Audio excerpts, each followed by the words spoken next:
There's a question you can ask someone that will tell you everything, one sentence, and how they respond, not what they say, but how their face changes, how long they take, what they do with their hands, will tell you if they're hurt or if there's something else. I'll give you that question at the end of this video, but first, you need to understand why it works, because the difference between a dark triad personality and someone who's just traumatized, most people get it exactly backwards. And that mistake, misreading who you're dealing with, is why you stay too long with the wrong people or leave too soon with the right ones. Let me tell you about someone I knew. We'll call him Mark. Mark had every red flag, emotionally unavailable, lied constantly, made you feel insane for being upset, would disappear for days, come back like nothing happened. On paper, textbook Dark Triad. But here's what didn't fit. Late one night, he showed up at my door, drunk, and he said something I'll never forget. I don't know how to stop hurting people. I watch myself do it and I can't stop. He wasn't crying. He wasn't asking for forgiveness. He was just stating a fact, like he was watching himself from outside his body. That moment changed how I understood this, because a true dark triad personality doesn't have that moment. They don't observe themselves hurting people and feel anything about it. They just move on to the next person. So let's break down the actual differences, the ones that matter. First, reaction to accountability. When you confront someone who's hurt, there's panic in their eyes. Even if they're defensive, even if they're yelling, there's fear underneath. Fear that they're broken. Fear that they're becoming the person who hurt them. Watch their hands. Hurt people fidget. They touch their face. They look away and back repeatedly. Their bodies trying to escape the conversation. When you confront a dark triad personality, their body goes still. No fidgeting. Direct eye contact. Calm voice. Because they're not panicking. They're calculating. How do I turn this around? How do I make this your fault? Second, listen to how they talk about their past. Ask someone with trauma about their exes, and you'll hear pain, regret, sometimes too much accountability. They'll blame themselves for things that weren't even their fault. I wasn't there enough. I pushed them away. I ruined it. Even when they were the one being hurt, they'll find a way to make it their failure. Now ask a dark triad personality about their past.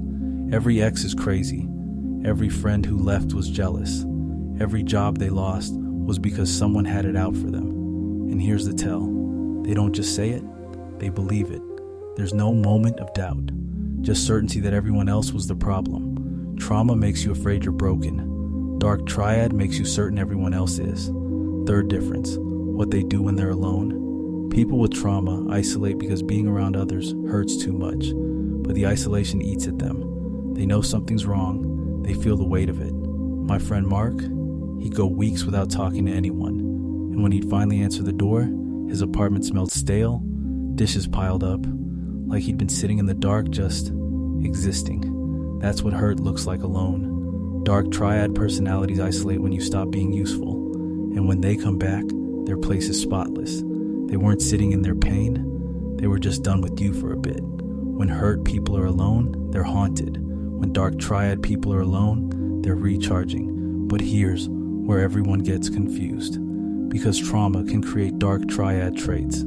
If you grow up where vulnerability gets you hurt, where trust gets you betrayed, where caring makes you a target, you learn to shut it off. You learn that emotions are liabilities, that people are threats, that control's the only safety. So someone can start as hurt and become something else. They're not born without empathy. They train themselves out of it. And this is the part no one wants to hear. Some people are right in the middle. They're both. They were hurt so badly that the dark triad traits became survival. And now they can't tell where the trauma ends and the personality begins. So what do you do with that information? Because here's what people really want to know. If someone's manipulative because they were hurt, do you stay? And the answer is, it doesn't matter why they hurt you. Understanding why someone's behavior makes sense doesn't mean you have to live with it. A hurt person can destroy you while hating themselves for it. A dark triad person can destroy you while feeling nothing. Either way, you're destroyed, but you still want to know which one you're dealing with. So watch what happens when you set a boundary. Hurt people might struggle. They might push back because boundaries feel like rejection. But if they're doing the work, if they actually care, they'll try. It won't be perfect, they'll mess up, but you'll see effort. Dark Triad personalities see boundaries as challenges. They'll agree to respect it, then slowly dismantle it, or they'll punish you for having it in ways you can't quite prove. A few days of silent treatment, sudden honesty about your flaws, jokes that land just wrong enough to hurt, but not wrong enough to call out. So here's the question. Next time you're sitting across from someone trying to figure out who they really are, look them in the eye and ask, "What do you think I should do about this?" Then don't say anything else. Just watch. If they're hurt, you'll see it immediately. The fear, the panic, the realization that you might actually leave.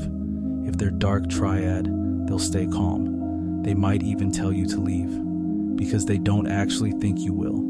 And if you do, they've already started calculating who's next. Hurt people can't imagine their life without you, even when they're the one pushing you away.